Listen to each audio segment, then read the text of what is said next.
Just a few housekeeping things. This will be recorded. So while we encourage you to use your video, we love seeing faces. It makes it more personal. Know that it will be public. And so that also includes your name, which you can change if you'd like. What else? So who am I? I'm, as my little tag says down here, I'm the CEO and founder of Cohort. Cohort, for those of you who don't know, is an international tech school for women, as well as trans and non-binary folk. We've been around since 2018. We're headquartered in Barcelona. We have a campus here, as well in Malaysia. And we run remote programs, which our students come from all around the world. So I just want to quickly point out Cohort staff who's here. First, I'll start with Joanna. If you can just unmute yourself and say hello. Joanna's our CTO. Hi, hello. I'm Joanna. I'm Portuguese, and I'm the CTO at Cohort, and I'm also instructor. I teach both the full stack and data analytics courses. Joanna has been working in tech for what, over 20 years? You were a data scientist before the term was coined. She's an awesome mentor, role model to our students. Hello. We have our lead full stack instructor, Germinal. Hello. Hi. Straight out of Barcelona. I'm instructor here at Cohort. I am from Barcelona and live in Barcelona. And that's me. And you code, that's what you do. And I code, that's basically what I do. Yeah. That's his tagline. Yeah. Then we have Ruth, our jack of all trades.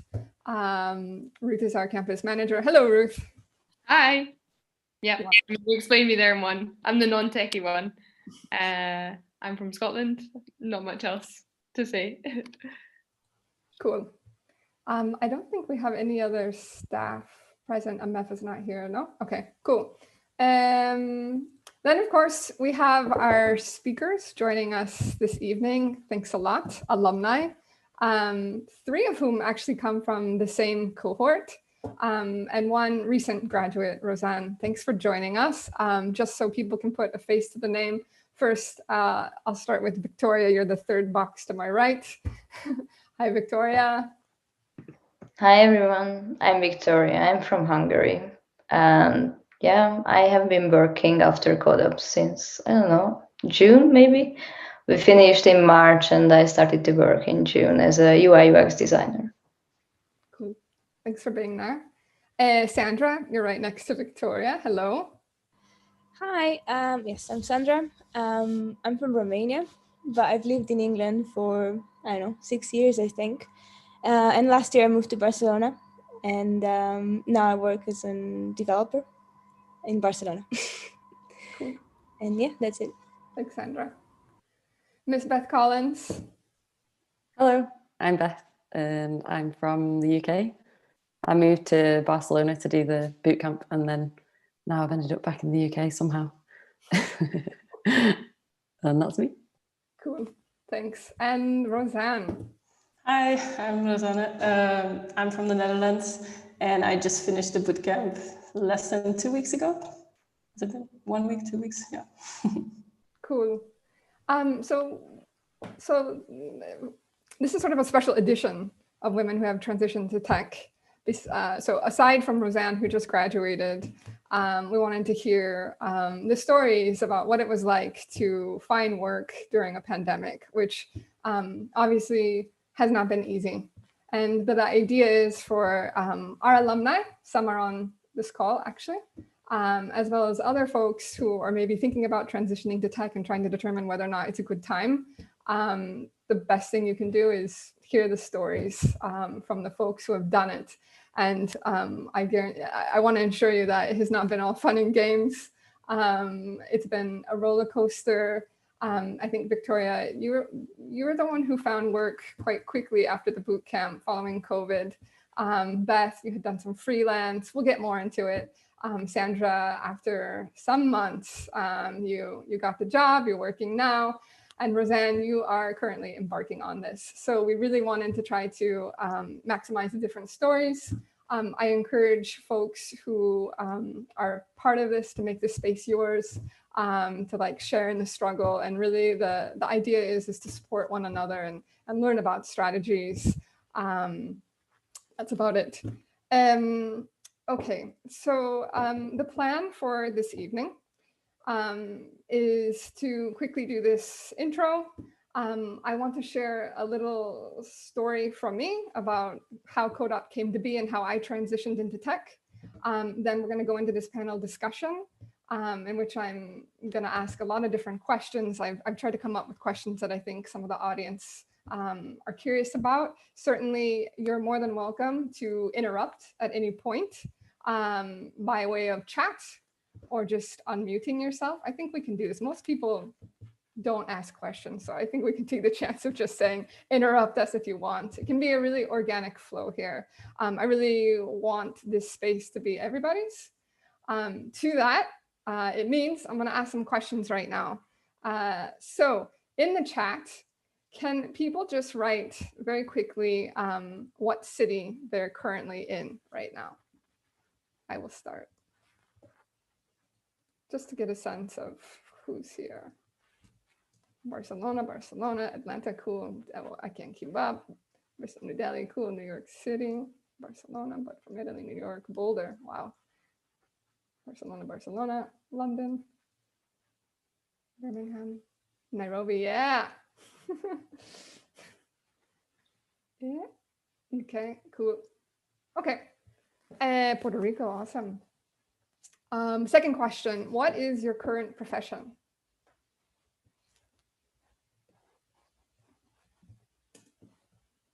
CEO, physical therapist, developer. Hi, Zara.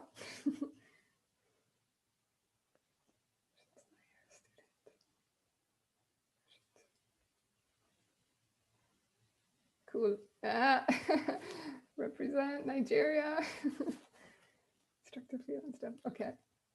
Student. Cool. Cool. Thanks for sharing. Final question. So there's this assumption that for the folks here, maybe they are interested in transitioning into tech. So for how many months have you considered potentially transitioning to tech if you haven't yet? If you have transitioned to tech, how long did it take you to finally do it?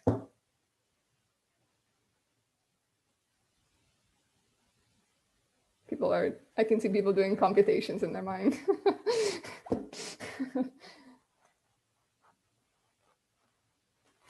Probably.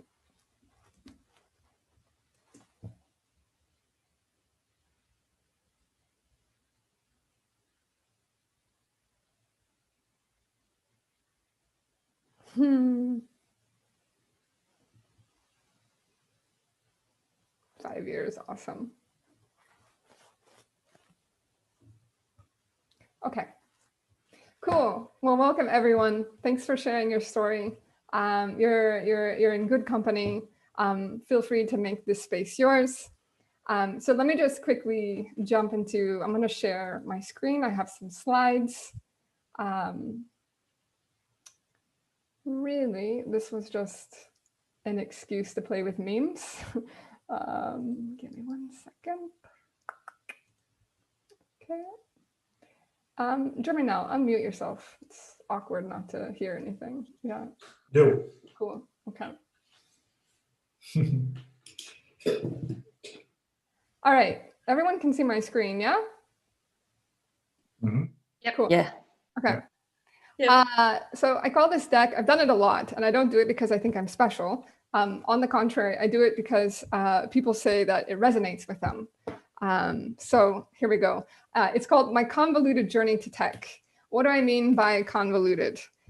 So here are some fun facts about me. I'm originally from the San Francisco Bay Area. I studied psychology in college. The truth is, though, I originally was studying theater arts. I dropped out to join the circus school. I did contortion for like 1.5 years. I got bored. I went back to college, and then I finished with a degree in psychology. My first job out of college was doing social work. Then I wanted another challenge, so I decided to do a graduate program in cultural anthropology. After that, I was working for social ventures, doing marketing and business development. Through marketing, I started getting a taste of the analytics industry, and I got super excited and interested, which then led me to study data science in Barcelona. I did a graduate program here. I then worked as a data scientist, first at the Barcelona Supercomputing Center, and then at eDreams. And then I launched CodeUp.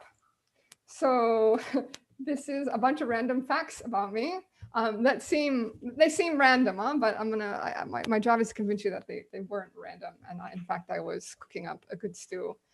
So I like to start with this fact that, so I'm originally from the San Francisco Bay Area, a lot of tech opportunity growing up. In addition to that, so I was one of like the young kids who had a computer because my grandfather was working in tech. And so I have this really disgusting looking disk here. I digitized my journal at a young age. I loved playing Lemmings, was a total computer nerd. In conjunction with that, I also scored really high in math and science as a child.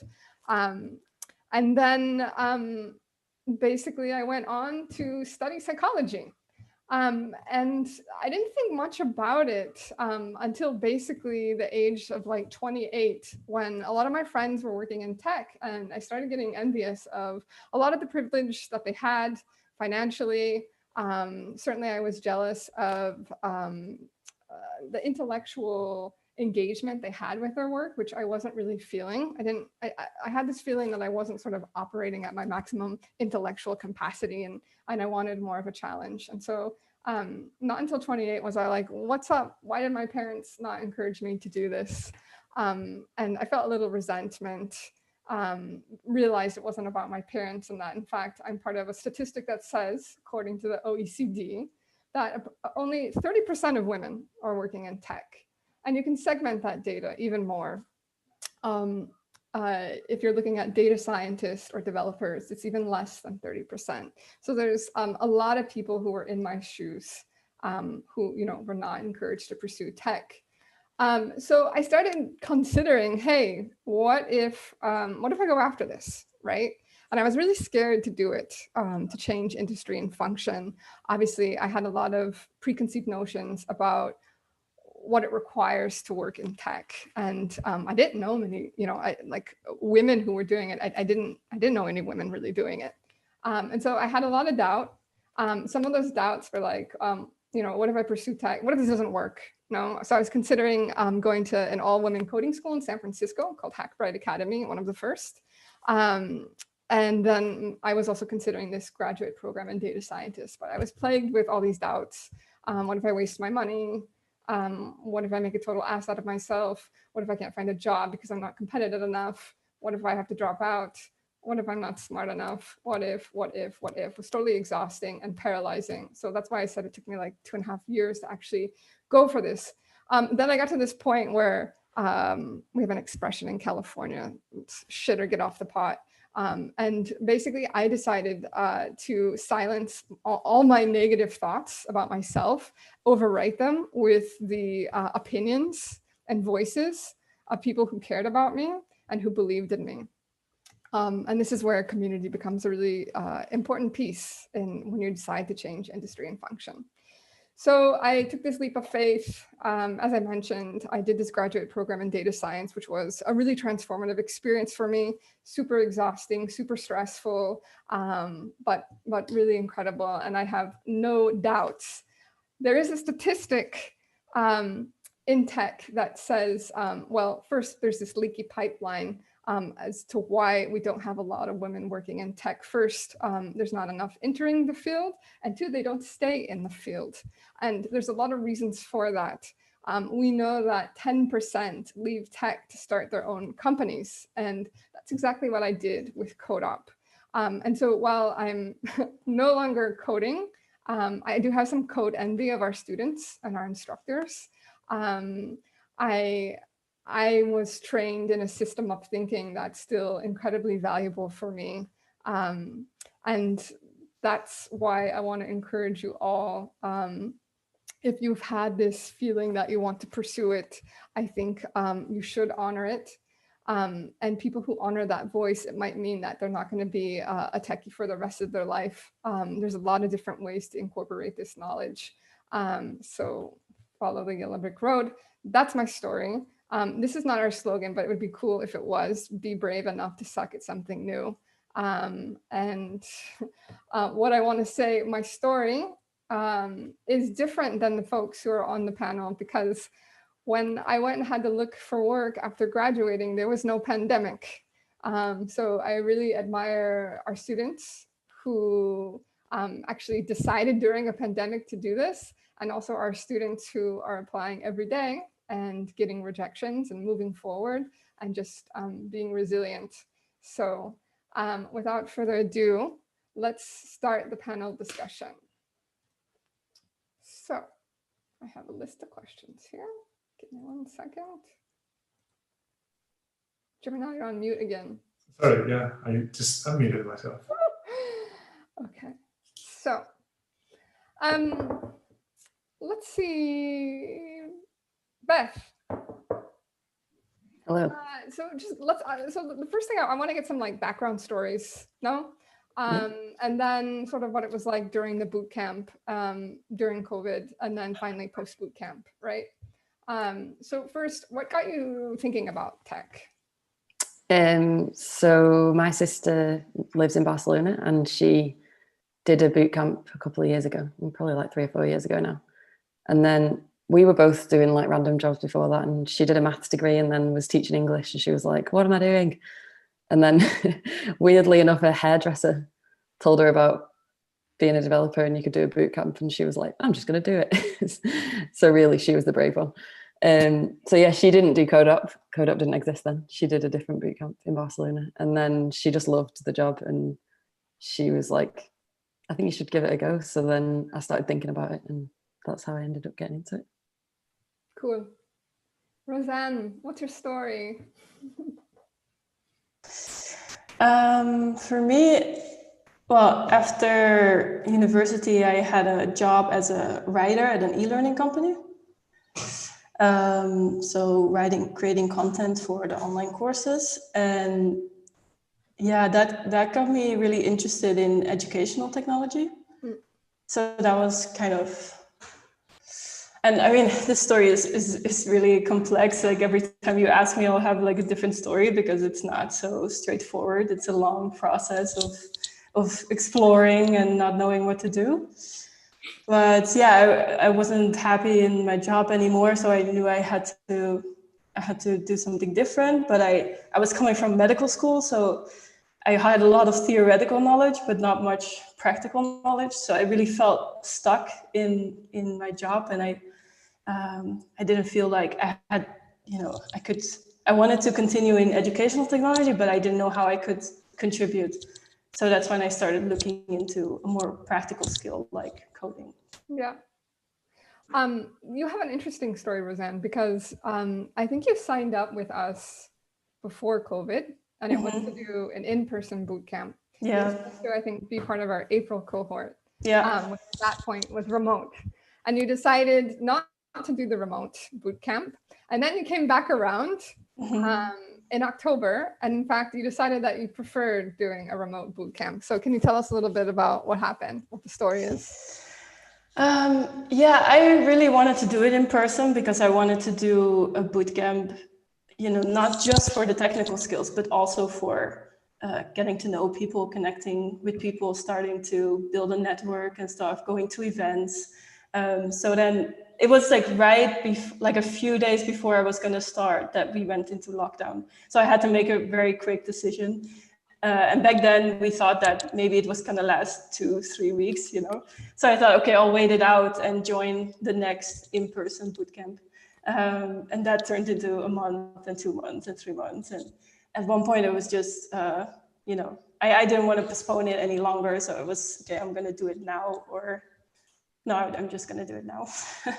Cool. And then, yeah, the reason I wanted to do it remote was more because I was living in Barcelona before, but I came to Malaga now to live with a family member, to have a bit more space to do the bootcamp and stuff.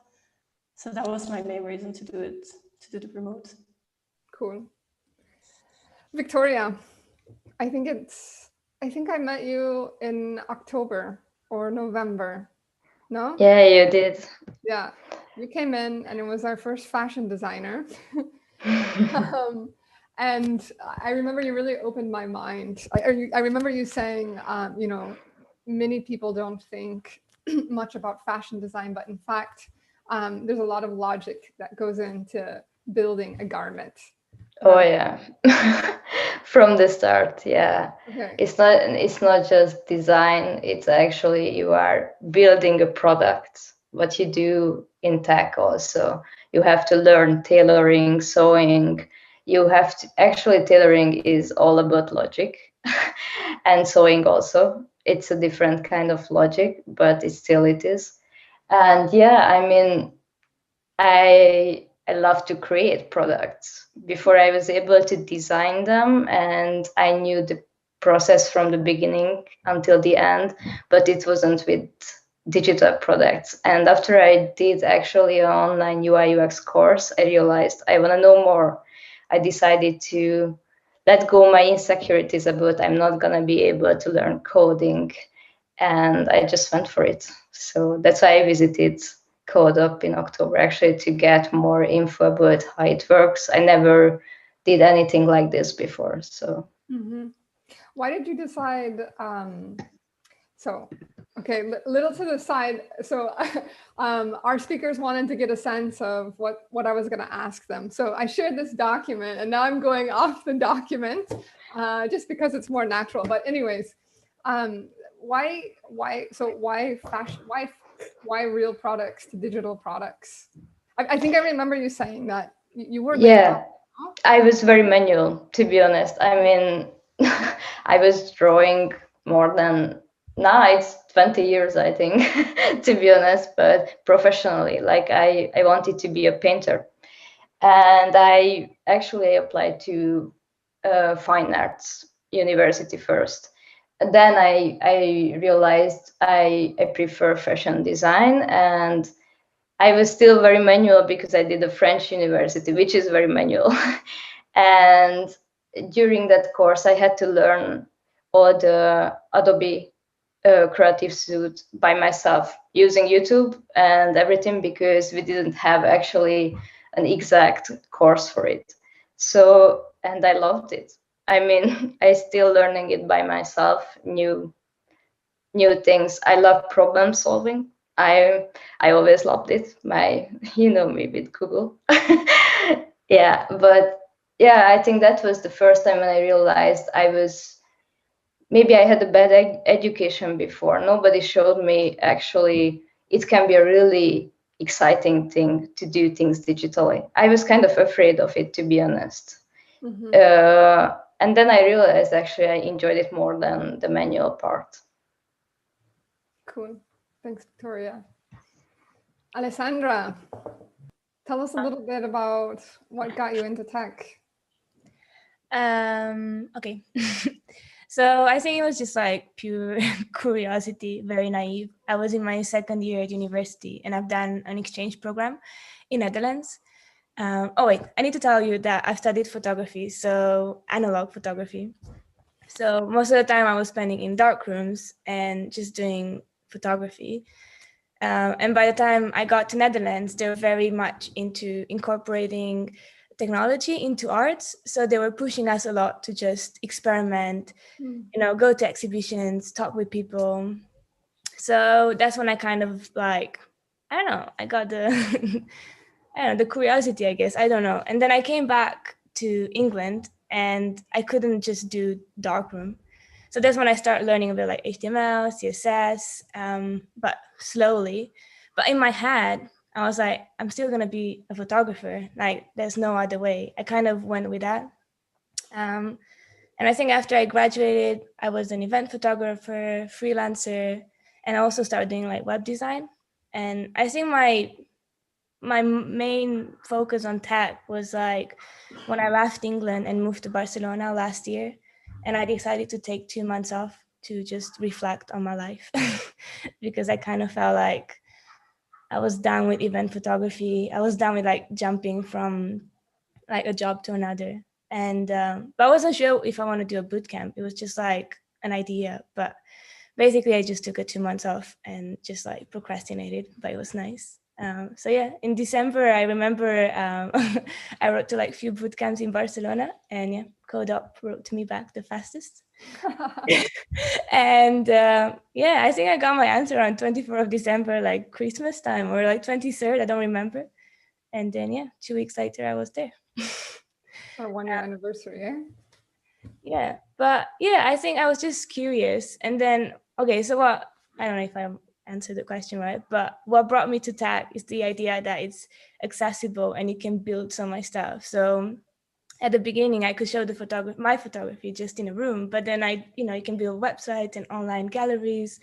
So I just felt like there's a lot of things to learn and opportunity, but I'm just like a curious human being. So I just get into a loop and I go get in. But yeah. Cool, thanks. Mama Tech, you're not on our panel, but I love your story. Do you have a video? Can you yeah, there she is. Can I hear can you share your story about what got you to do boot camp? What got you into tech? You're on mute. Quote of 2020. Yeah, okay, sorry. Yeah. Wow. I think I was more interested in the challenge. And just what do you call it?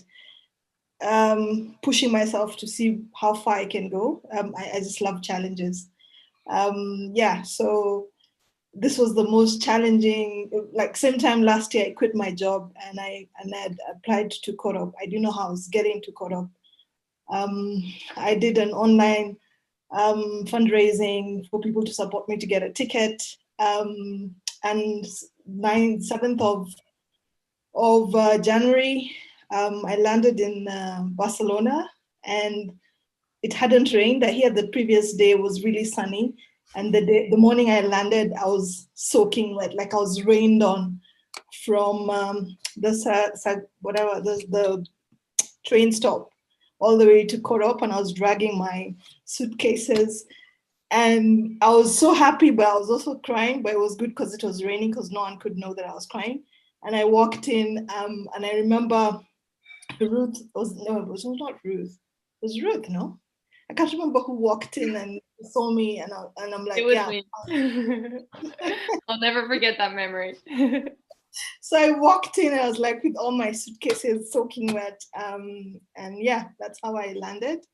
Backstory, I'm a mother of 3. I have had like a career doing many things. Performing artist by profession, went into NGO program management, moved into digital media marketing, and as recently as last week on Wednesday, actually it's a week now, I started working as a full stack engineer. Cool, awesome, thanks. Thanks, Nigeria, for sharing your story. Okay, so yeah, there's questions about the boot camp. Boot camp was hard. Boot camp was filled with surprises. You had fears that led into more fears, and then they were dispelled, and then more fears came. You had some surprises. You were proud. The typical stories that happen with folks who went through a boot camp. Let's focus on, okay, maybe I'll ask just one question about during the boot camp, because I want to get to post boot camp life. No, so transitioning to tech means not just transitioning into a boot camp; it means transitioning into a job working. But first, maybe if you can just share, what was your biggest fear about starting the boot camp, and then 2, what surprised you after the boot camp? So 2 things.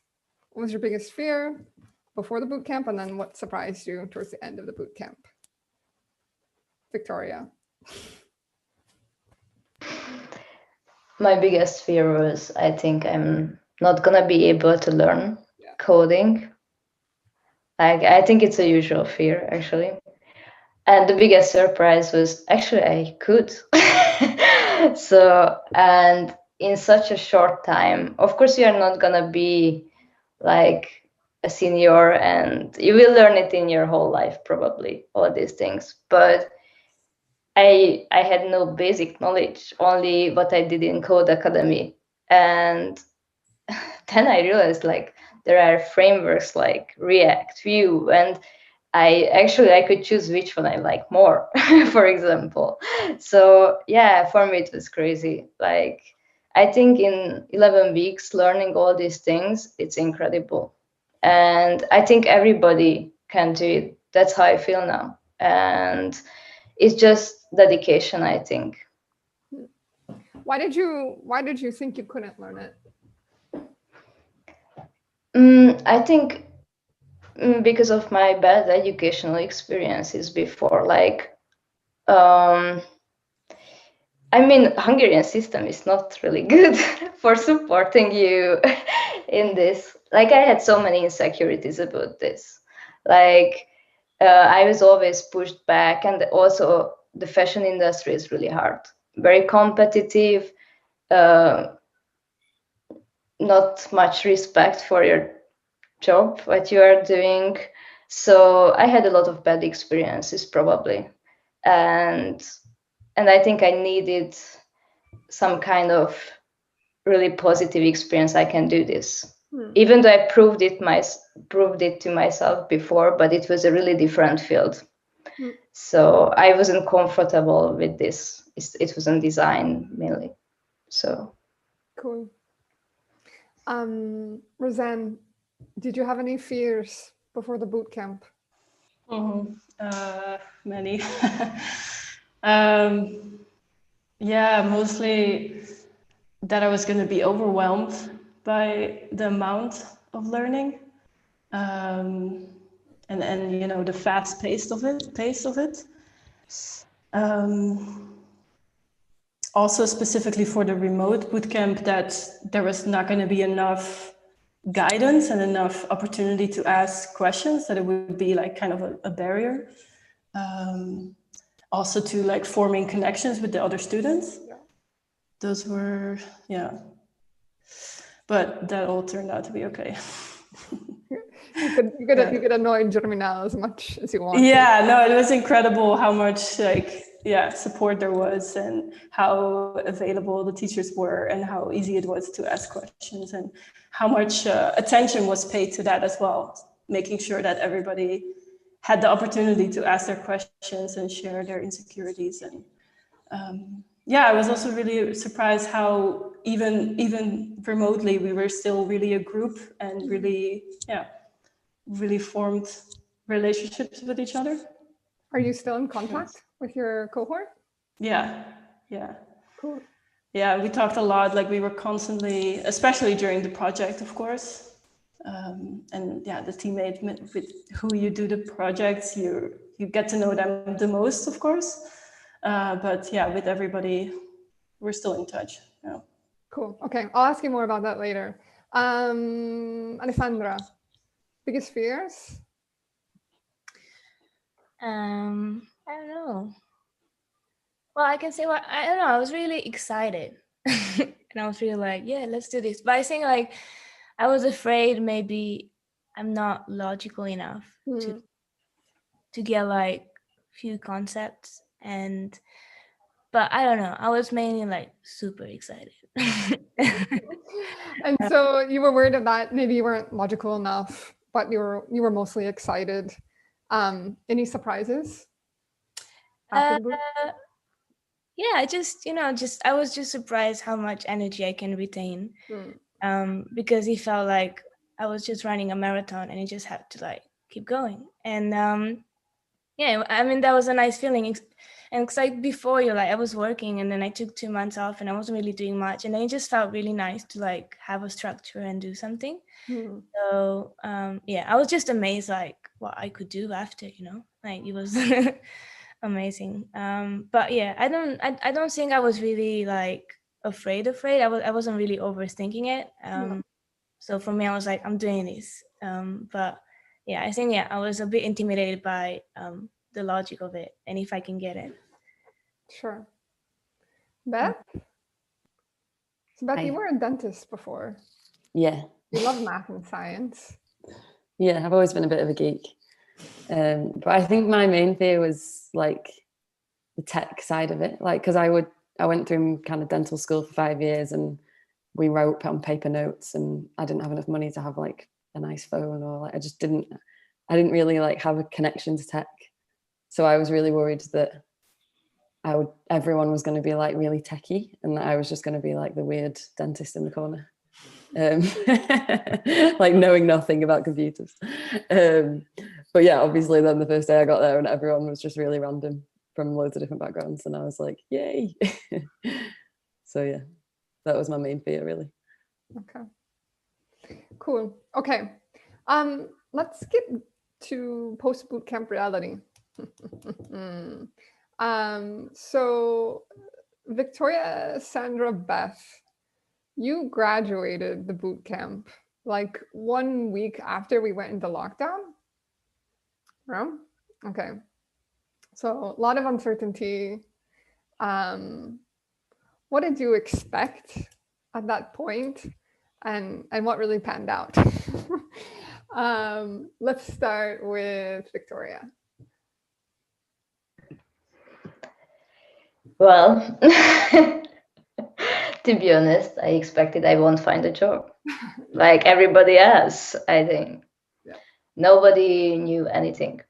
Like it was completely different because like 1 week before or 2 weeks before pandemic, actually, like we were so full of with energy and hope and everything, and it just happened in a minute. Yeah. And yeah, I mean, I'm very consistent with stuff, so I wasn't sitting in my room and crying. But I knew something changed, of course, and I could feel from the replies. Like I knew we are juniors anyway, so it's even harder. But it took me actually more than 200 applications, a good CV. I guess I registered for all the job search platforms. We tried networking also, all together with you, actually. And yeah, it just happened. So I think you have to be very resilient. Like it's just you need a job, like you want to work in this, so you have to remind yourself every day like it's going to happen because you want this, I guess. How did you make it happen? Like this. By the way, don't say you applied to all these jobs and then it was out of luck. No, I don't know, to be honest. I mean, I think you have to see the bigger picture. Like it's not just the jobs which are saying full stack developer or actually junior developer. You can apply for everything. Like, and there are so many jobs in tech which you don't even think about. For example, for me, of course, with my design background, it made sense to apply for UI UX design also. But there are so many things. So I think you have to sometimes think out of the box to be able to reach out to those companies also. And you have to make really good research, I think.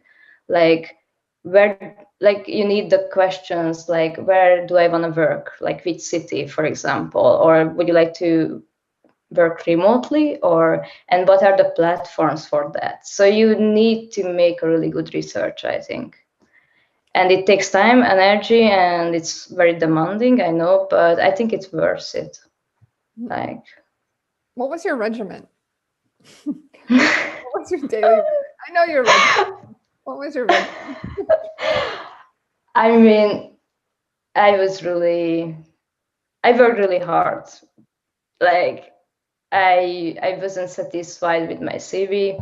I changed it all the time. I prepared, like I changed everything on my LinkedIn based on the search engine, and I looked for, like, I think I spent, to be honest, almost 8 hours sometimes just for applying and looking for jobs constantly for 2 months almost. Sometimes I needed a break because I was too down because of pandemic, but otherwise it was a full-time job to find a job. So mainly I got up around 9, and after that I worked for getting a job. Did you ever think, well, actually, I'll save this question for Alefandra. Okay, let's move to Alefandra. You had a very different experience, no? Or similar experience? Yes, it was a bit different. So yeah, we got into lockdown, and I kind of took it again as like a break-ish. So I wasn't working that hard on that side as Victoria. So I was baking and, you know, dancing and doing like quizzes. So it was like, you know, it was like Christmas every day for a bit. But so yeah, I wasn't like focused on that. In my head I was just thinking like, no one has no idea what's going on. So I'm just gonna like rest. I don't know. That's how I took the pandemic, but everyone takes it in their own way, I guess. So yeah, I for me, it really, I started looking for a job really from this summer, I guess. But yeah, in pandemic time for me was just, yeah, a lot of like procrastination and like just processing what's going on around me. Which is totally fair, by the way, huh? Like, you don't have to be ashamed or embarrassed of No. that. I mean, to be honest, Yeah. I kind of liked it a bit. It was like quite nice. Everyone stopped and yeah, just got to do things that, you know, you have time to do. But yeah, it was hard to process everything. And just like after you finish a bootcamp, which is, you know, a bit of an intense experience in itself, and then just trying to like process what's happened in those 3 months, and then following like 3 months of lockdown, it was like, yeah. So that's how I deal with everything. Just like, you know, a master of procrastination. But With having fun. Or setting good boundaries for yourself. Hey, it wasn't all fun and games. I remember talking to you because you would go in these waves where you're like, maybe I should start looking for a job. Oh shit, I can't get a job. I'm getting a rejection. Oh, I need a job. I'm gonna relax. Yeah, so we had a bit of those things going on. And also like I was having like few discussions like with other companies, but the answer I was getting, like, it was nothing is going on at the moment. Everything is just, you know, it's frozen. Mm-hmm. So of course I was low at some point. I was freaking out, like, you know, like, is this gonna ever gonna end? And it's like, what is going on with my life? You know, like I had big moments, of course, like every, you know, probably other days. But in between those, it was like happy land, and I was trying to but yeah, it wasn't easy. Like, you know, but I don't think I would change anything now. But yeah, Did you ever think, I mean, so you never got to the point where you're like throwing in the towel and saying, I'm just gonna, you know, forget tech and pursue something else? Did you never get to that point? Did you consider it? No, I mean, I'm kind of the person, like, if I take a challenge, I like to keep going, even if, you know, the storm comes. Yeah. But yeah, many times I was questioning myself, like, what the hell is going on? But yeah, 2020 was like special, I guess. During these breaks, because you knew that you wanted to work in tech, but you also wanted to take time for yourself. Were you continuing to practice coding so you didn't forget it? Yeah, so I was trying to mock like an 8-hour, you know, working day from Monday to Friday. But I was probably like doing like maybe 3, 4, 5. It depends how I was feeling really, because yeah, it was lockdown. But yeah, I was trying, and I was like, also that was one thing that I was really afraid that I'm gonna forget everything. And you know, it's one thing to code at your job, and then it's another thing to, you know, to code to get a job. So I was really like, you know, freaked out about, you know, coding challenges and whiteboarding, and, you know, what do you really say when you have an interview, and, you know, LinkedIn and CV, that's another thing, you know, like. You had a couple CVs and you were applying to different things, no? Internships, as well as full-time permanent roles. So what tell us a little bit about what your journey was. Well, because I came with an open mind, I wasn't sure what I really want to do. I mean, I'm not sure what I want to do now, but I was just ready to like experiment. So yeah, I was applying to whatever. like full stack and front end. But after I applied to other jobs and I got rejected, I think I got more clear like what I actually want to do, which was like more front end development, because I like it. But yeah, that was the question or no? Yeah. I'm trying to, because I've been following your journey. But you decided to do an unpaid internship. Yeah, in Barcelona. Yeah, I did. What is the question? So this was part of the experimentation, no? And do you think that this at all contributed to eventually landing a full-time permanent job? Yes and no. I think it kind of pushed me, like kicked me to like get on, do something, like it's time. It kind of made me go back into a structure. That was like August time. And after after that experience, I just got back. I got my momentum. I think that's what I was missing. I lost my momentum and I got into like with this weird procrastination. And then I was, self-doubting, and I was like, I don't have enough experience to get a job. So that was like my thing. And I was like, what do I put in my CV?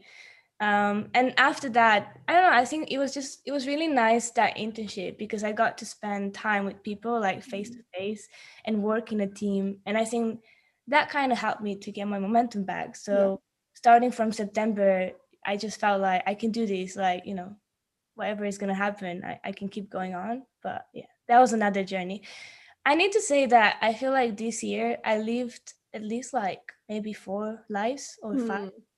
It's just So yeah.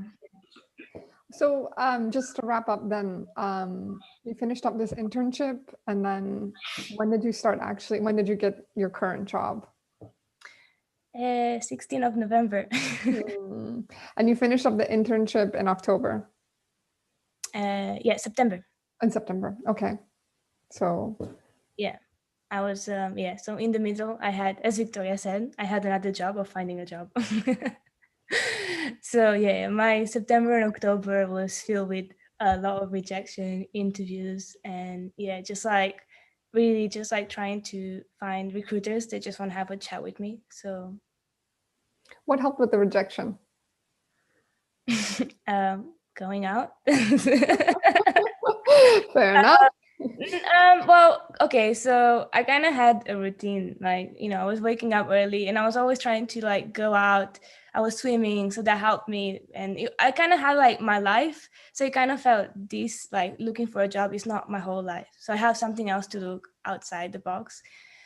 So that's how I made it better. But, some rejections was really horrible. Like I felt like, this is it for me today. And I just had to take it like that. But rejections are not pleasant anyway. No, I don't think, is a rejection ever cool? A rejection never feels good. I don't think so. Okay. Personally, it doesn't. Thanks, Alefandra, for being so candid with us. Beth, now you have a different story. You were also doing a fair amount of experimenting, had your own stresses. Tell us how you got to where you are. I guess it was kind of a mix between Victoria and Sandra. I had a lot of momentum at the beginning and I was applying for jobs, but I think, to be honest, I was a bit naive. I think I kind of thought it would be easier than it was to get a job. So yeah, I went through waves of like, I can do this, and just like had really productive days. And then rejection after rejection after rejection. You kind of, I don't know, it gets tiring. I think like a real low point for me was when I got to the final stages of a job that I like really thought I had a good chance with, and everyone else also thought I had a good chance with it, and then they chose someone else, which obviously that happens and I get it, but I had like 6 interviews with them, and it was like a pretty intense, long process. And I since then have realized like I would never do that again. I would never put all my eggs in one basket. But I think because I was getting literally nothing from anyone else, this one company was kind of everything to me. And then when I didn't get that job, it like really hit home, and I couldn't, I was struggling pretty bad then. And then I just went home for a week, back to the UK, and saw some friends, and my boyfriend was just like, just try and think that you're not going to get a job this year, and then you're not expecting it. And he was like, I can support you and we'll be fine. But then, yeah, money was running out and we couldn't stay in Barcelona anymore. We couldn't afford to pay the rent. So we were like, right, we just decided we were going to move back home. His mum said that we could live with her. She had a spare room. And then literally the week later, I found out that I got this job that I'm working at now. It always happens that way when you make that decision. But yeah, I guess like once I kind of accepted it, stopped putting so much pressure on myself and just kind of having a routine and kind of taking time out for myself, it sort of came naturally. I think then maybe I was more relaxed in the interview, or I don't know.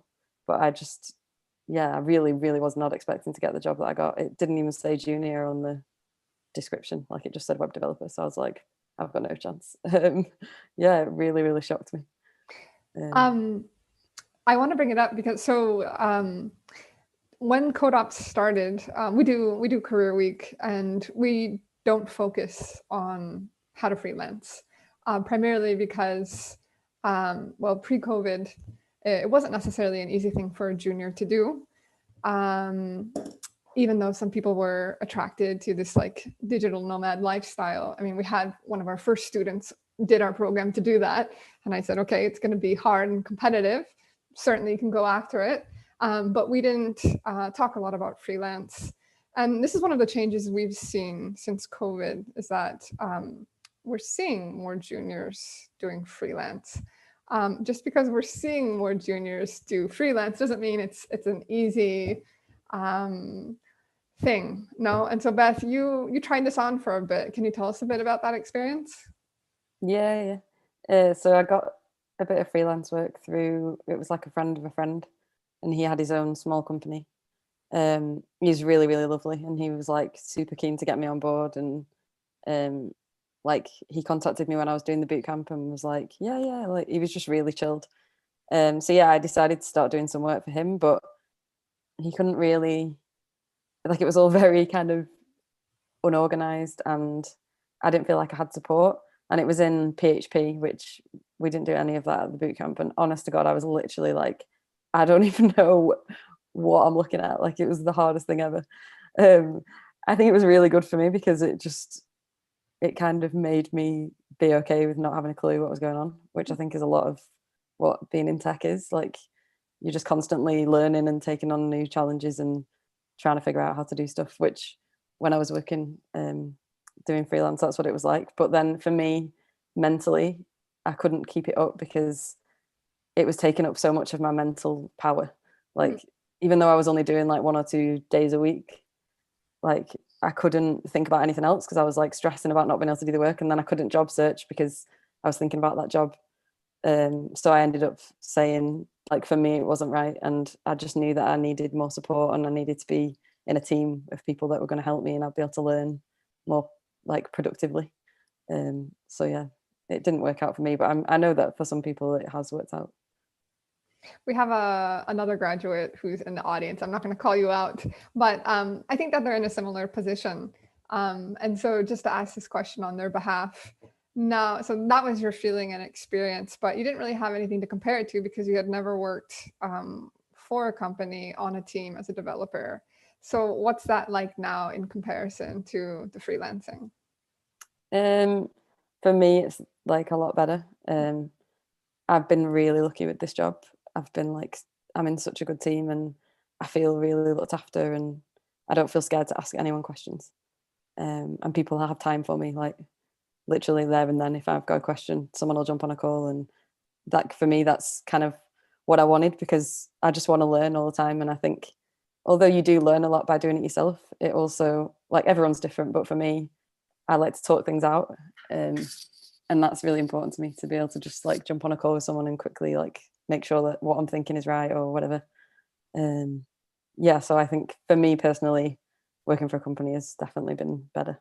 You did a really exemplary job in getting your voice out there and networking, and you just shared something while the others were in the waiting room, that actually one of your managers before hired you had listened to a podcast that you did. So you totally put yourself out there and sort of built your personal brand. Can you say a little bit about that? Yeah. So when we first went into lockdown, it's basically since I quit being a dentist, everyone is like so mind blown. Like why did you quit being a dentist? It's such a good job. You get paid loads of money. So then I just thought, right, I'm just going to write a blog about like why I didn't want to be a dentist anymore and how I got into tech. And then I shared it on LinkedIn and like on Facebook as well, and loads of dentists and loads of people. Like, honestly, I couldn't believe the reaction that I got from it. Everyone was just like, oh, your story's so inspiring, like it's making me think about like my career and all this. Probably going to be no dentist left in the UK after they've read that blog. But yeah, so then I just kind of thought, oh, I'm just going to start trying to like share my story a bit, and then people can see like me as a person, not just like a CV with like qualifications on it. Because I guess if whoever's hiring you takes the time to actually read something, then number one, it's a really good sign of the company and they actually care about who they're hiring.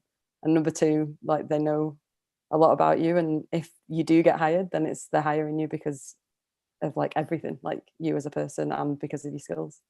So I did that podcast, and then I didn't know this until recently, but I have like a one-to-one call with my manager every Tuesday. He's really nice and we just get on really well. And then I told him I was doing this call and he said, oh, you've already done something like that, haven't you?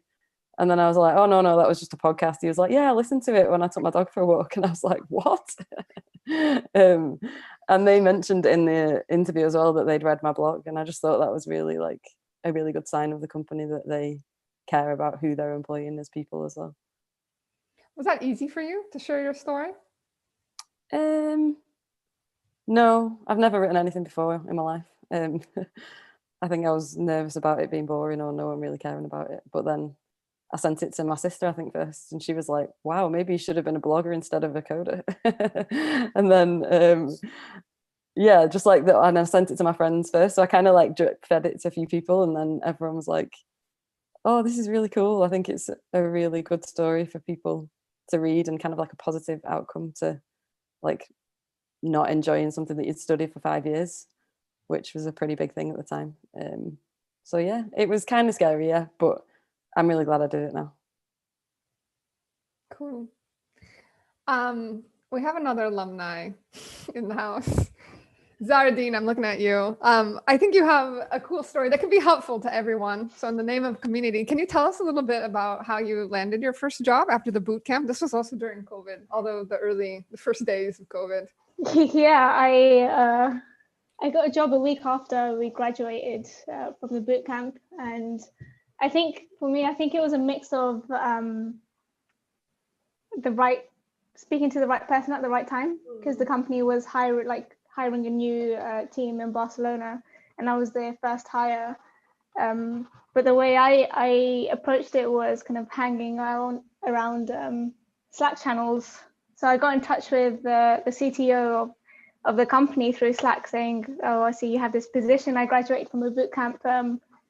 Would you mind like having a call? We can discuss more about the job. And yeah, the next day I had a chat with him and an offer a week later. But I don't think it's a very traditional, it's definitely not like the traditional kind of interview process at all. So I'm very nervous about like if I ever interview in the future, I'll kind of experience what these guys went through.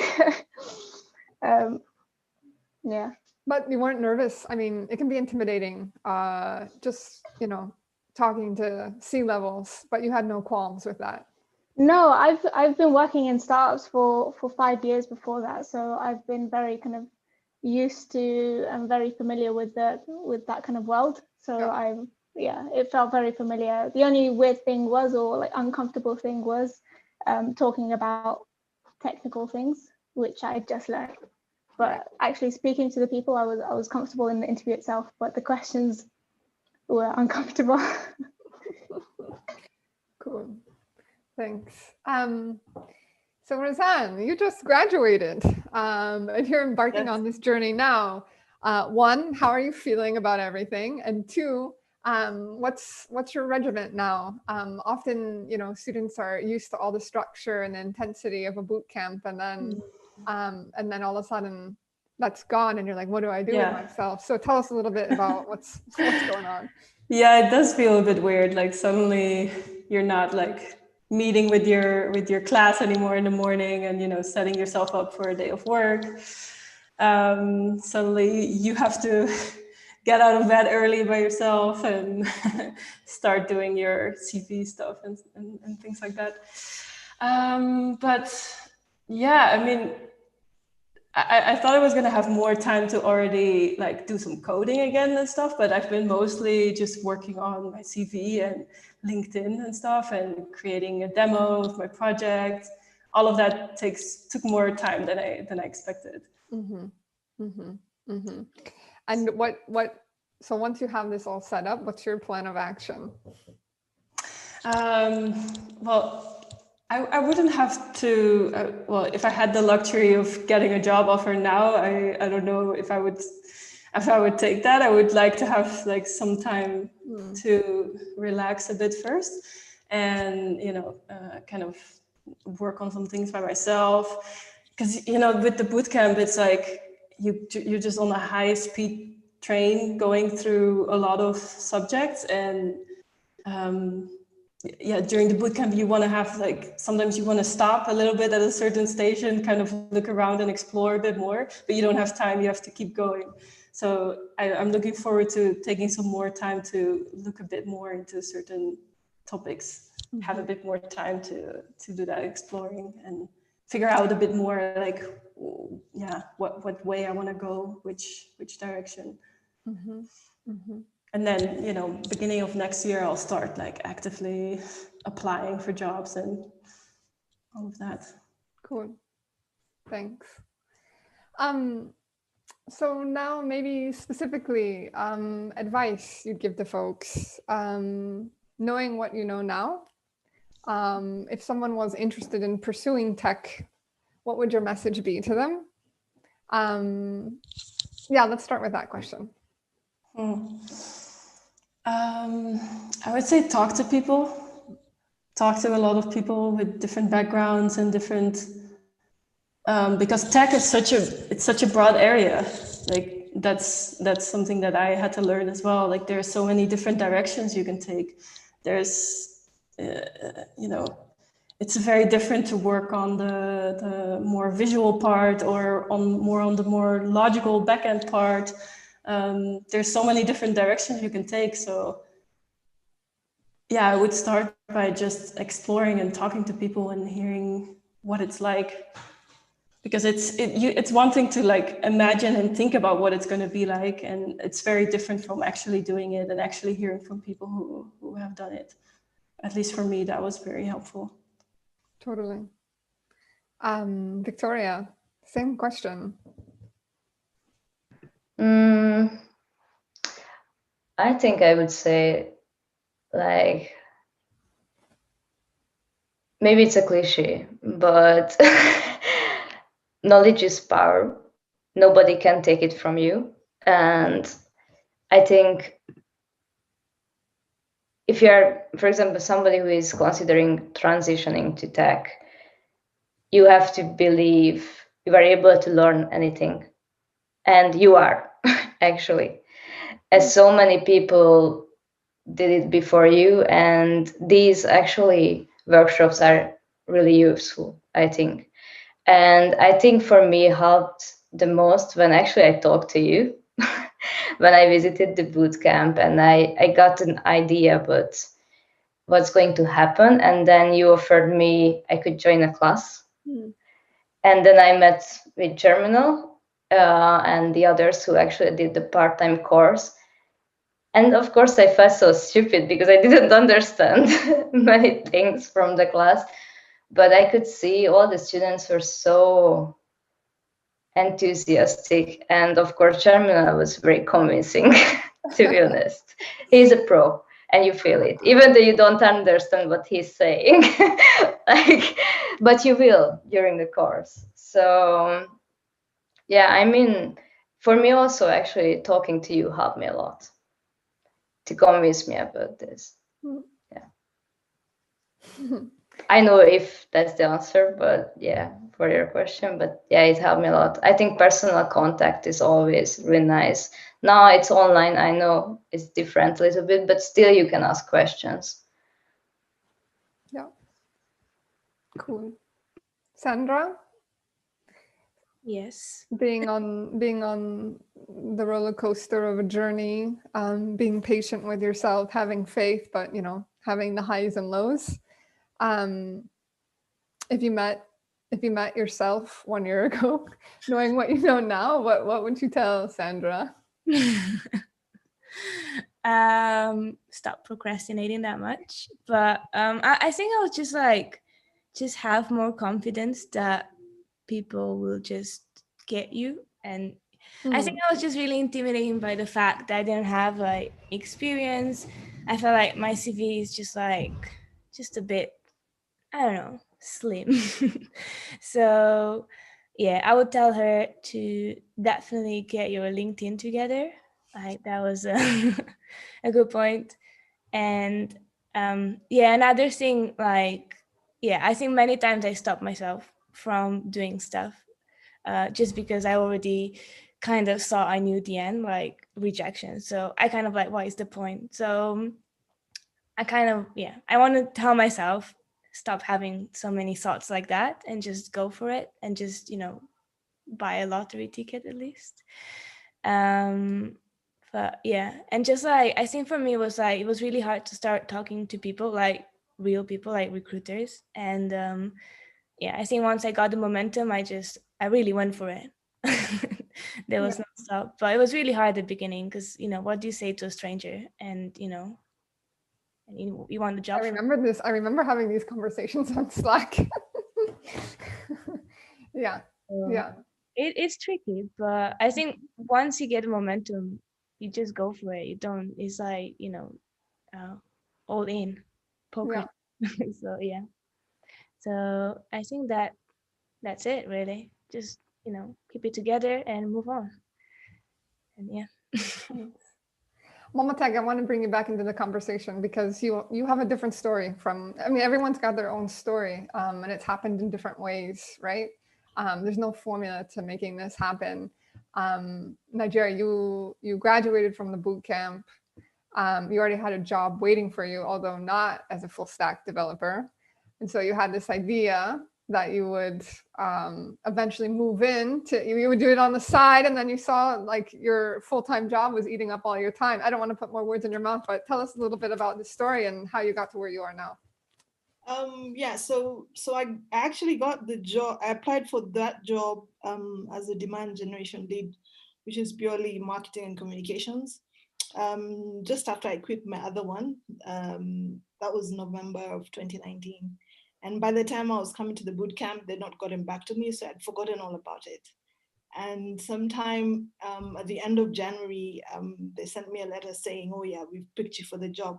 And I was thinking, okay, because I didn't have a penny to my name, I'm thinking I can hack this. And I told them, I'm in a bootcamp, so I can't work full time. I'll be sending emails at some weird hours of the night. I can attend a meeting or two, like at lunchtime or in the evenings or early in the mornings.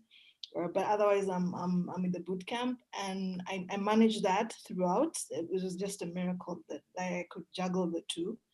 And then I came back. In fact, a week before the whole COVID thing, they flew me in for a weekend meeting. Like I left Barcelona on a Thursday, flew into Nairobi on Friday for a meeting, and then flew back to Barcelona on Sunday. So that was crazy.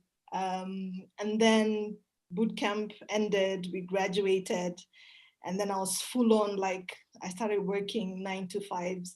And I thought and we had this conversation, I had this clear plan of how I'm gonna, do my work and code in the evenings. But the money was good, but I kept feeling guilty at the end of the month. I was like, no, my heart is not here anymore. I really wanted just to be coding. And I really felt that I'd spent so much time working at this job, but my love was in the code. So I approached my manager and I told him, this is not working out. Like, no, I'm not giving you my all, and I'm feeling bad about it, but I just want to code. So we had a mutual agreement to part ways, and that happened at the end of August. And then I started freaking out in September. I was like, okay, so I've forgotten quite a bit. So I started just coding on and on. And I was intimidated by the fact that I had a gap between when I'd finished bootcamp and now that I'd started looking for work. And that was September, that was October. And then in November, I had my birthday and I'm like, okay, this is not working. And it was exactly a month, the day when I quit, that I woke up and said, you know what, I can't control who sees my CV, what they think of my CV, what they think of my LinkedIn profile. The only thing I can control is the projects I build. So I tweaked my LinkedIn, like literally I'd spend 2 or 3 hours on my LinkedIn just looking at profiles, looking at other coders, what they're doing. And then I would code until about 3 o'clock in the morning. So I just build small projects and just post, take screenshots and post, this is what I'm working on. I'm learning this technology. I started doing stuff in React Native. And what I realized, people were commenting on what I was sharing. And I was like, that's the only thing I can control. And then I started reworking my MVP, my Cohort MVP. I realized that I'd not deployed my MVP. So I spent like 3 days just tweaking it. And then I posted it on a Saturday night. And lo and behold, on Sunday in the afternoon, somebody had reached out to me asking if I was interested in joining their team. They just launched an MVP and they needed full stack developer first to help with debugging, and then we can talk about a contract in January. And I was like, okay, this is really weird. So I said yes. So last week on Monday, we had a conversation with the CEO and the CFO, and they loved me. They're like, we love your profile, we love your background, we want you on board. And I was like, okay.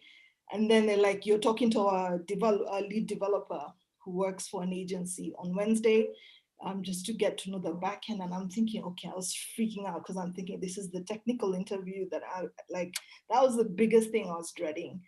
Because I'd heard about, Alefandra kept telling me how the tech interviews were going and they were really intimidating. I was like, I can't hack this. And funny enough, it was the easiest conversation ever. It was just like a chat.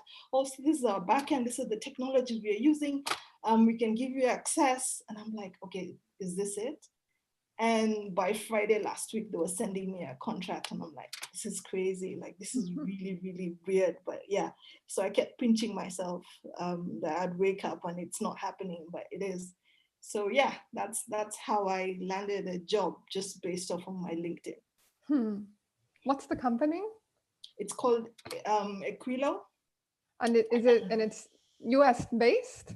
Yes, it's a US based company, and they've built an app that shows all the data for gender equality in the different industries. And they're targeting, say, donors, people who work in the nonprofit sector, who want to look at that data for programming purposes. So they just launched their MVP at the end of November. Cool. Big congrats. Thank you. Do you have any advice for folks that haven't reached the tipping point yet? I think it's the scariest thing you'll ever do, but if it is the only thing you ever do, just do it. Like, yeah, just go for it. I contemplated for almost 5 years doing it. It took me quitting 2 jobs to get here, and I just wake up and I'm like, I just want to read about code, learn about code, listen to coding podcasts, and see what I can create. You push yourself, but at the end of the day, it's yeah, if it makes you happy, go for it. Yeah. Cool. I want to give space for folks to ask questions directly to the voices you heard today. It can be through the chat, or feel free to unmute yourself.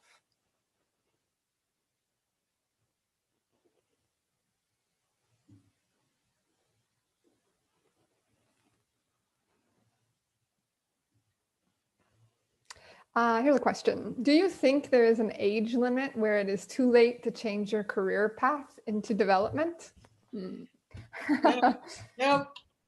No. I can answer it because I think I was the oldest in the class. Yeah, 45 when I changed careers. And I would do it over again in a heartbeat. So.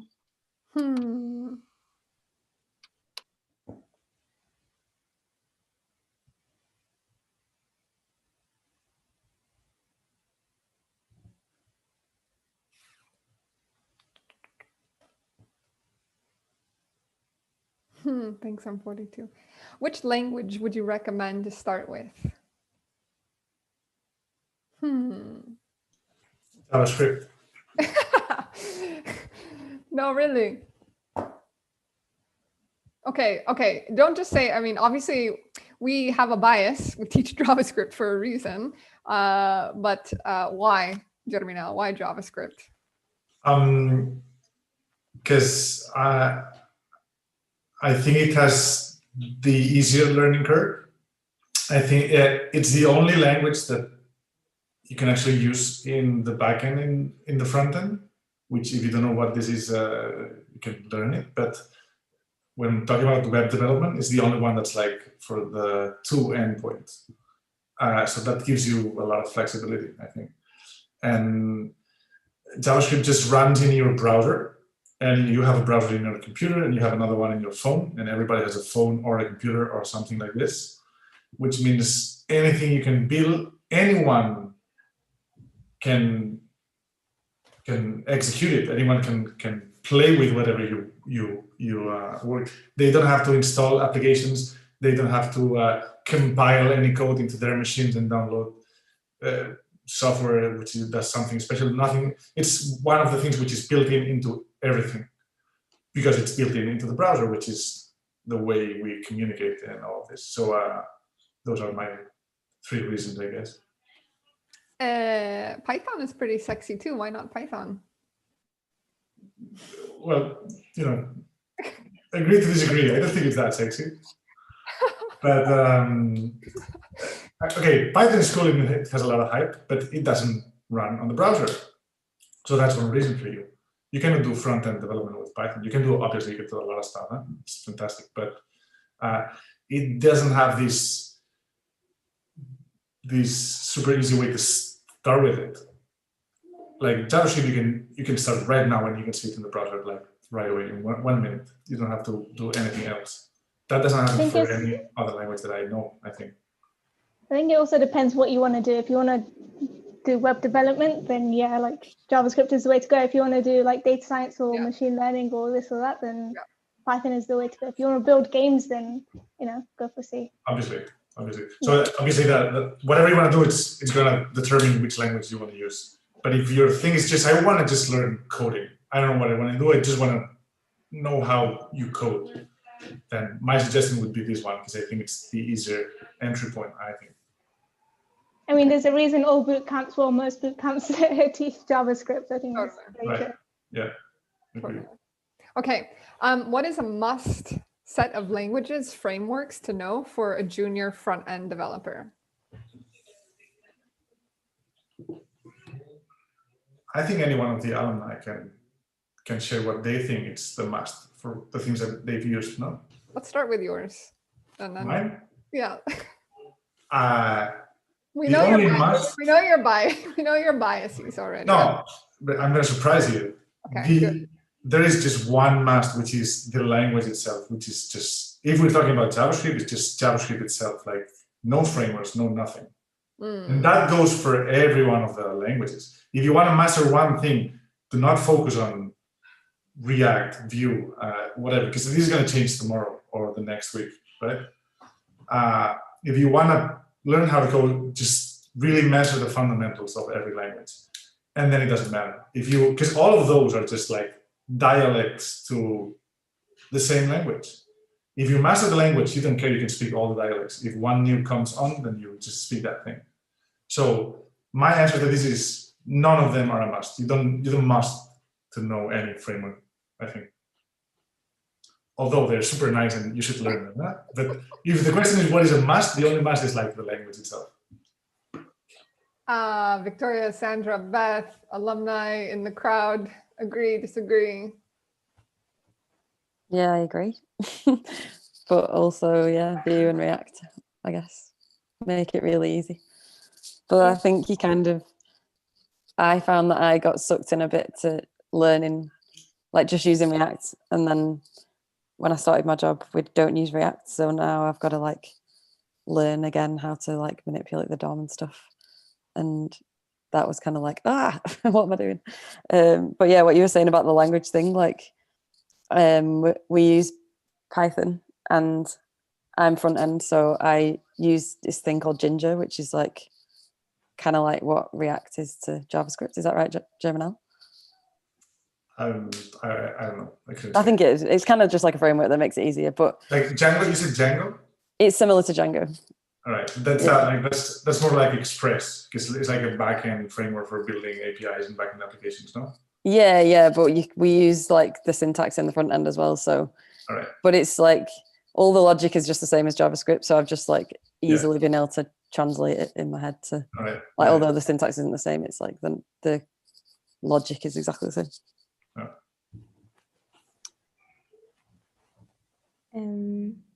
I agree. I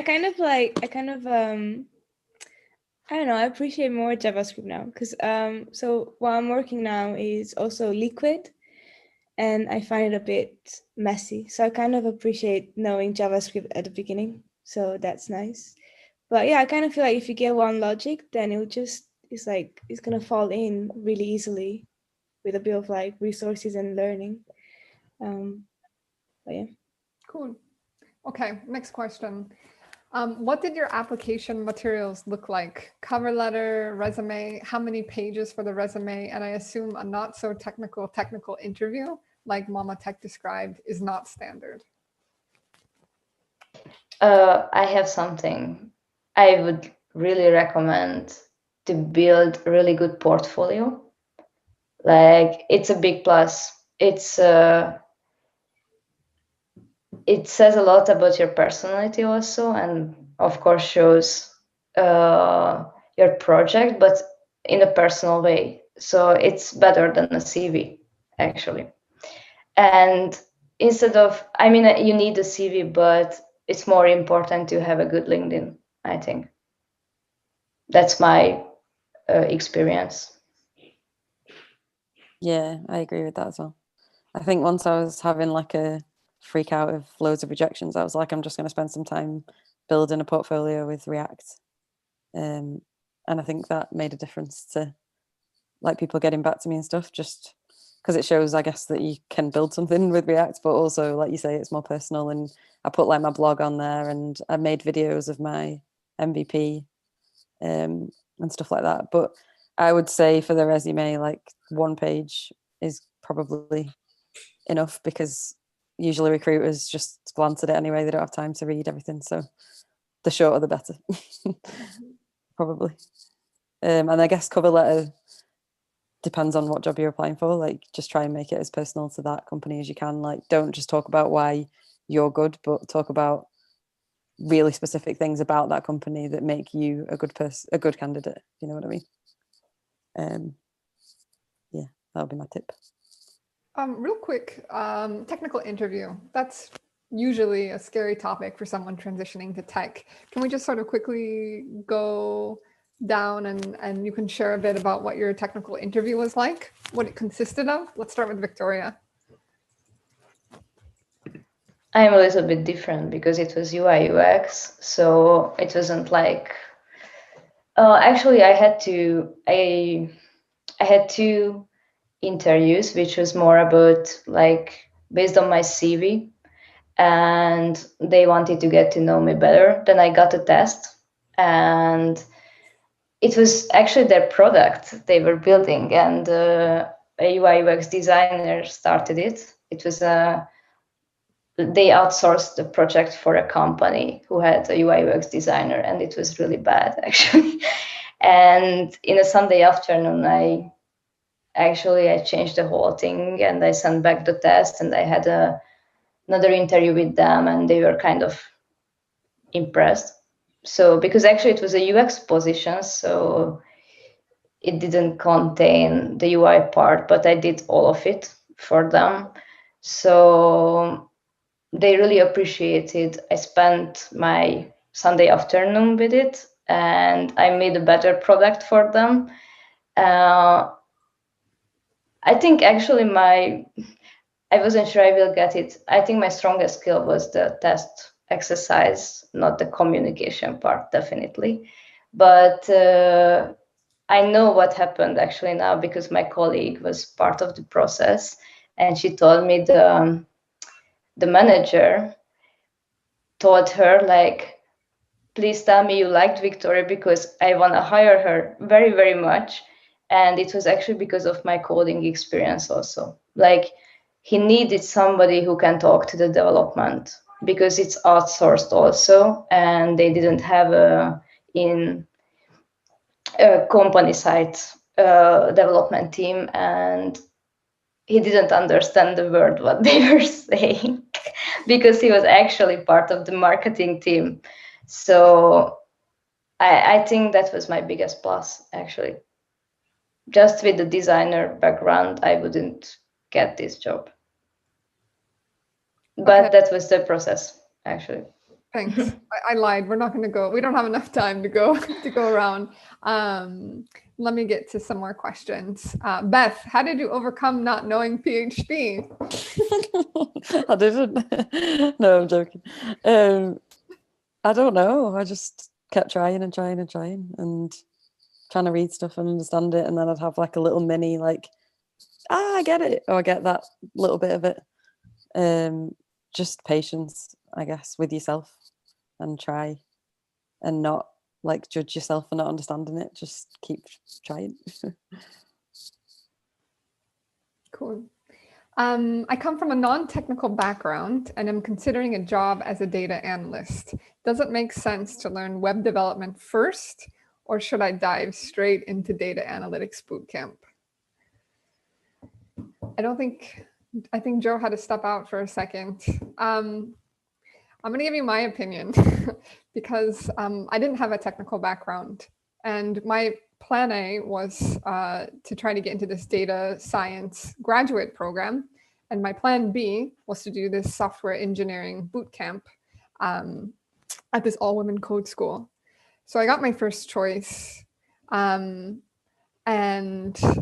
I sort of quickly had to learn programming because I was learning data science, and there's a lot to data science. There's learning about like statistics, machine learning, optimization, all of these things, which is, communicated through programming. So we did have like a brush up computing class, but for someone who had never really programmed aside from doing like HTML, CSS, that used up a lot of my bandwidth, which meant that I couldn't sort of dive deeper into learning some of the other more important parts about data analytics. Whatever, it was hard. I lost like 8 kilos, was really stressful. I was able to get a job. Actually,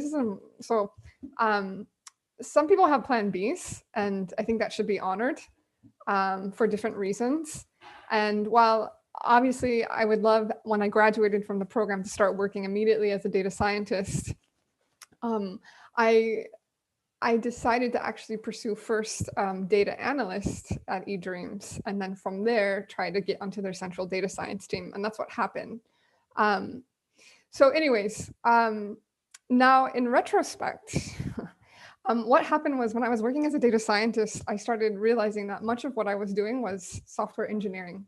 We were like writing scripts to automate processes. And like, these are a bunch of data scientists doing it, not necessarily trained in software engineering. And at that point, I started really appreciating software engineering and the foundations that you learn as a software engineer. So the first program that we created at Cohort was full stack development.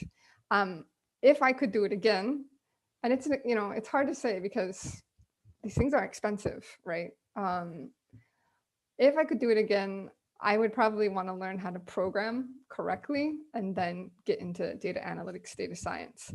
That's coming from a place of pursuing data science in a graduate program. A data analytics bootcamp might not delve so deep into the subjects that we did in a graduate program. In a data analytics bootcamp, I think that you'll get the knowledge you need to start working as a data analyst. So typically, well, as a data analyst, sometimes it will mean that you're programming in Python, and sometimes it means you're not programming in Python. It might mean that you're just querying data. So it really depends on what you want. It's not a totally straightforward answer, just because there's sort of a lot of different variations. Like I said, if I could do it again and money wasn't an object, I would have learned how to program before I went into data science. Okay. On a scale from 1 to 5, how difficult is it to learn JavaScript? What are some good resources for a newbie from a non-technical background to start understanding JavaScript? 1 to 5, Roseanne.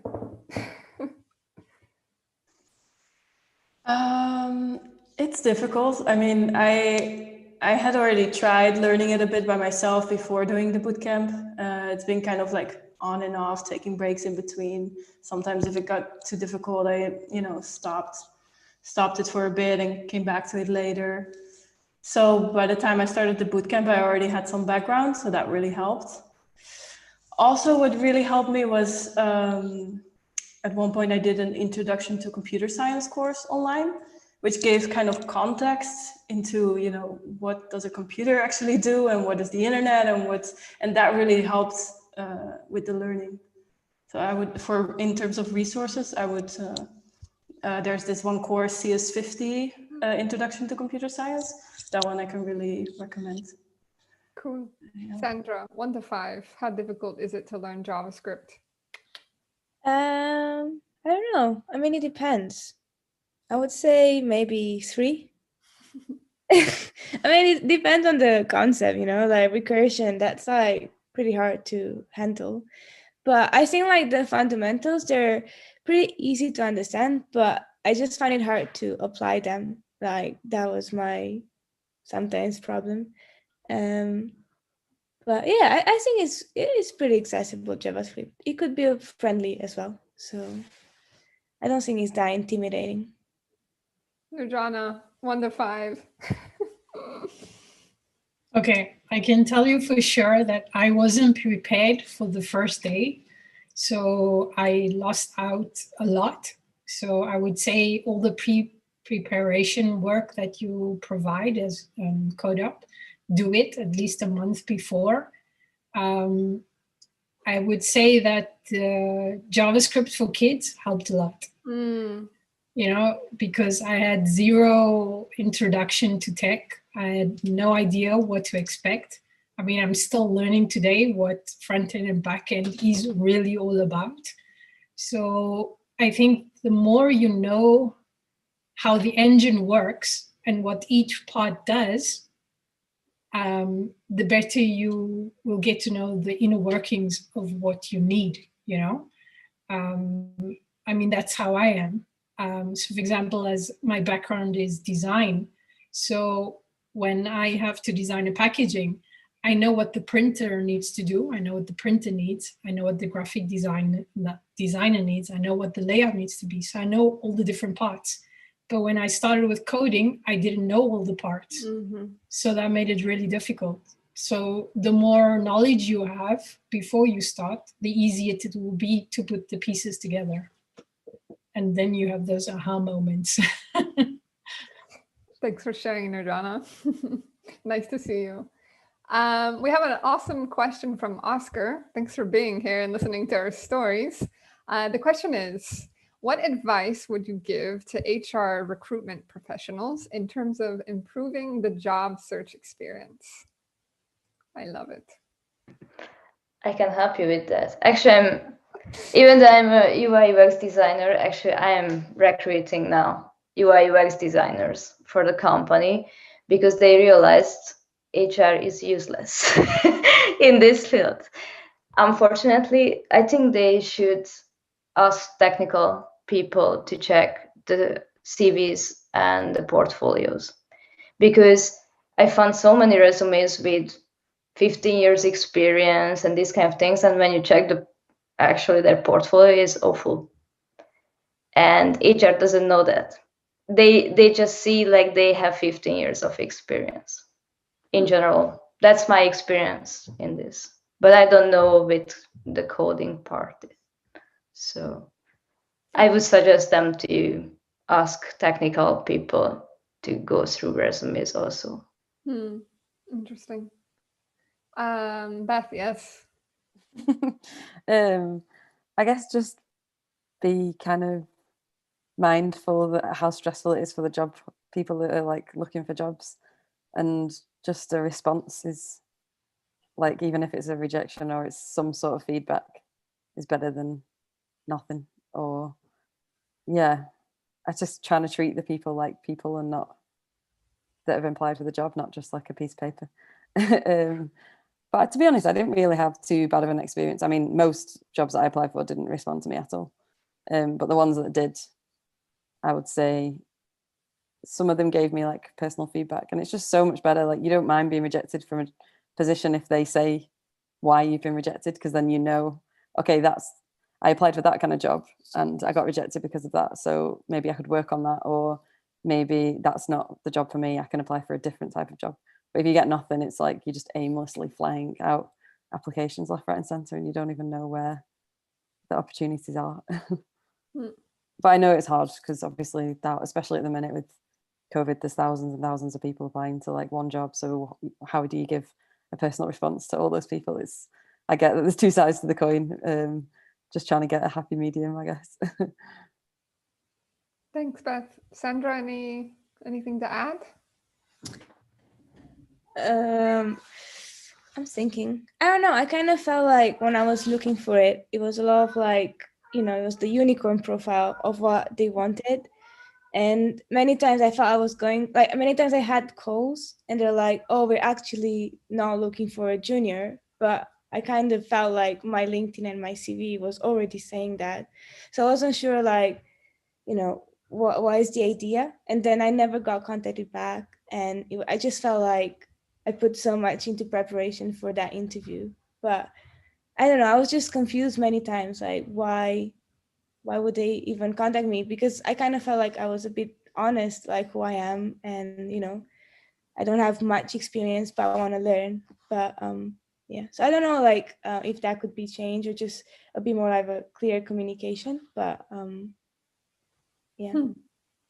I think that is the thing. Like, as a junior developer, you're looking around and it's really intimidating when all you see is like 2 years, 5 years experience. You need to learn, I don't know how many languages. And then you get like these interviews and you get really like pumped up, like, yes, it's going to happen. Or like, you don't know what to say. And I was really disappointed at the end. Like, oh, we're actually not looking for someone like your profile. And yeah, because I kind of felt like I was honest about it. But I don't know how that could be changed, or Cool. Okay, last question from Daniela. How can you break free from your previous professional background? Although I'm now studying management and IT, every HR professional seems to only see my previous job as a PR consultant and reduce me to that, so that I hardly ever get a chance to prove in new areas. Difficult.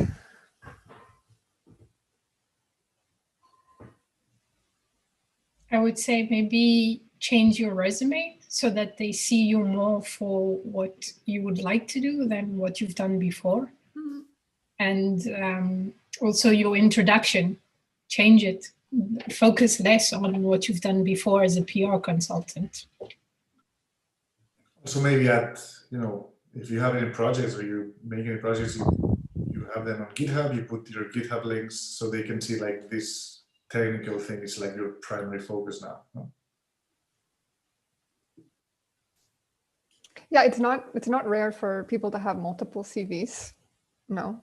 And on your CV, you don't have to share your whole life story. You can say, relevant work.